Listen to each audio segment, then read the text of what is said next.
learning intention, what are structure charts? And how the hell do I draw a structure chart? And look, to be honest, why should I really bother? Why should I bother drawing this chart?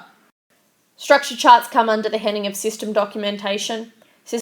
The syllabus dot points that are associated with system documentation need you to be able to say why do I use structure charts? So differentiate between different forms, describe a system by interpreting a structure chart, and create a structure chart yourself. So you might have to interpret it, create it, or say why you use it. Okay, what separates structure charts from your other diagrams? IPO tells me input, process, output. Context gives me an overview of the system in terms of the information that goes in, the processes, and the data that comes out. Data flow diagrams show me the way in which data moves around. System flowcharts tell me decision making. What the hell do structure charts do? Structure charts gives me a hierarchy of the system. A hierarchy in terms of processes. Let's have a look. Cool. This is an example of a structure chart. Okay. This is a payroll system. Okay. This generate payroll is the main process. These ones underneath, get payroll record, calculate net pay, and print check, they are subroutines or submodules. And even off from that, there is even more subroutines. Read payroll record, validate payroll, calculate comes off this. You can tell they're like parent-child relationships. Who's the parent? Who's the child? It shows you the hierarchy of the system. Like all system modeling tools, there has to be particular symbols used.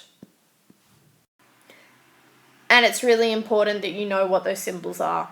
Okay? Box represents a task or process.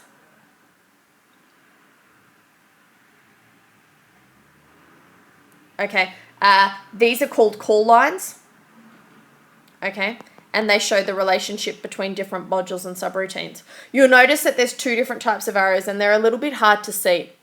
The first arrow that is not coloured in is a parameter. This guy here is called a parameter. And he's basically used to indicate the passing of data items from one module to another. Then how is he different from, say, this guy here who has a coloured in circle? The guy with the coloured in circle is a control parameter. Okay? Control parameter. Okay? And a control parameter is, again, when data is transferred from one module to another, but the fact that that data has effect on the order in which the tasks are executed. Okay? And this is called a control parameter.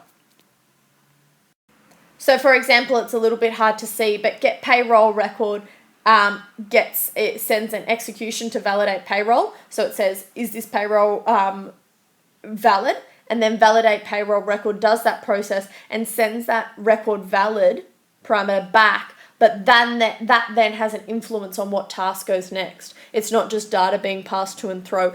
A control parameter actually means that it influences the outcome of what is to happen next. And finally, the last symbol is this guy here. He's called a repetition. And basically he comes in when, if a lower module can be called more than once or not even at all, a circular arrow is put over it connecting the lines. So get payroll records and print checks can be called more than once. It's a repetitive. That is why there is a circle around it like that. And that's structure charts, guys.